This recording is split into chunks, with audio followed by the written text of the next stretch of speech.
Bem-vindos ao nosso canal YouTube com o Desejo em Cena, reativando esse antigo quadro aqui do nosso canal para discutir um filme de 2016, um filme alemão, da diretora Maren Ade, e que foi escolhido como o melhor filme da crítica no Festival do Sesc esse ano. A gente esteve lá no Cine Sesc discutindo esse filme, e isso deu ensejo a uma peculiar assim, consideração sobre a recepção de um trabalho que afinal teria tudo para ser um trabalho muito chato. Afinal é um filme alemão.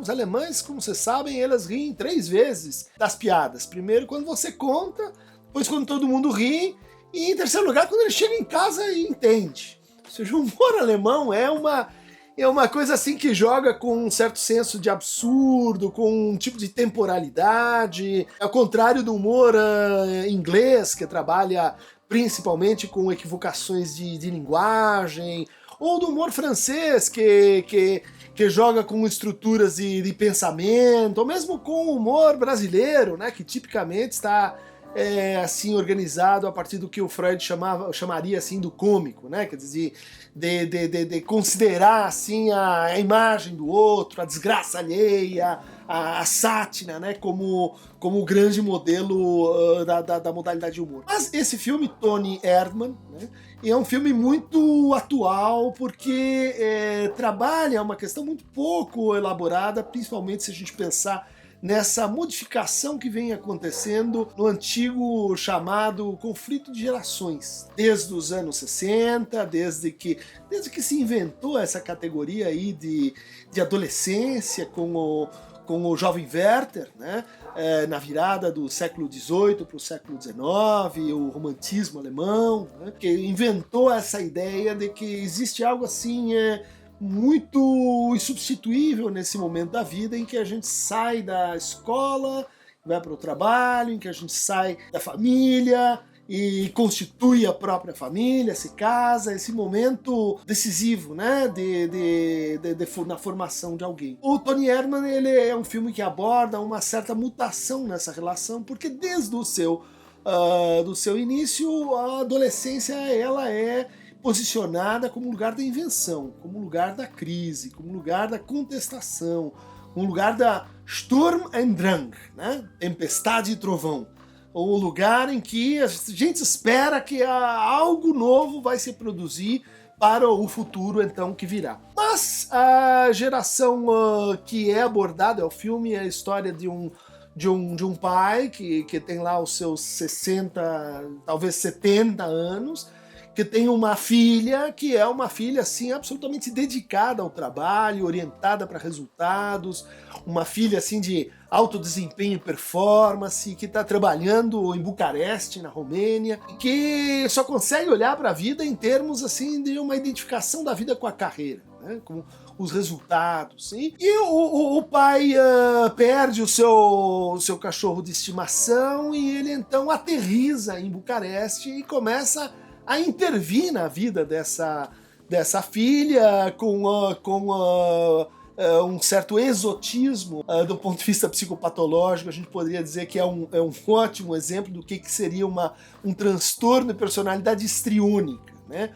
Alguém que se veste com uma peruca, põe uma dentadura, fala com um sotaque estranho, e ao mesmo tempo assim não gosta muito que o outro tome isso como uma coisa inadequada ou imprevisível. Deixa isso como assim um efeito de surpresa que no fundo colocaria aquela pessoa no centro de gravidade de uma situação. Mas a graça da coisa é que há uma inversão, né, entre as gerações. O pai então se torna aquele sujeito inadequado, aquele sujeito fora de contexto, enquanto que a filha, né, mais nova, é aquela que representa a ordem, a moral e os bons costumes. E o filme vai retratando então uma espécie de reaprendizagem muito interessante, em que se aborda de forma assim quase que exagerada esse sentimento assim de que num dado momento a gente passa a ter vergonha dos pais. Já pensaram nisso? Como é tão tão difícil para os pais é o momento em que isso acontece, em que você vai levar seu filho para a escola e ele diz, fica lá no carro, porque eu vou sozinho, eu não quero que ninguém veja você. Ou então na festa você não aparece, ou então não vou te contar nada da minha vida. De onde vem essa vergonha, né? Quer dizer, a gente pode pensar que ela vem basicamente do fato de que os pais representam a nossa infância, a nossa criancice, o nosso desamparo primordial. Então a presença dele ou dela, né, dos pais, é um atestado de origem, né, de que um dia fomos crianças e eles, em geral, fazem aquelas mesmas brincadeiras inoportunas, eles revelam algo que para aquele que está entrando no mundo público, no mundo do trabalho, né, ou no mundo do sexo, é profundamente assim inconveniente isso. Mas eu convido vocês a verem o filme porque a lição maior é um filme muito bonito, ele é uma comédia, mas ele é uma comédia longa que tenha uma reviravolta moral, uma reflexão ética muito interessante, né?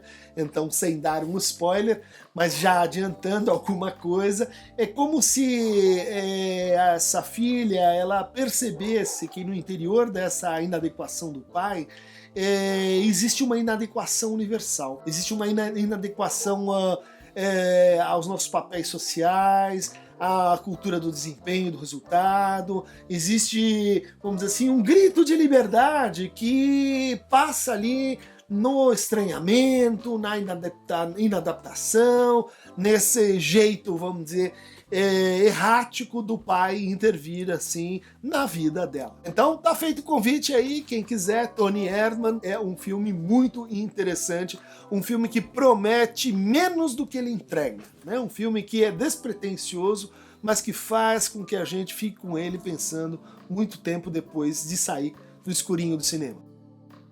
Quem quiser receber mais fragmentos inadequativos e histriônicos, clique aqui no Aqueronta Movendo.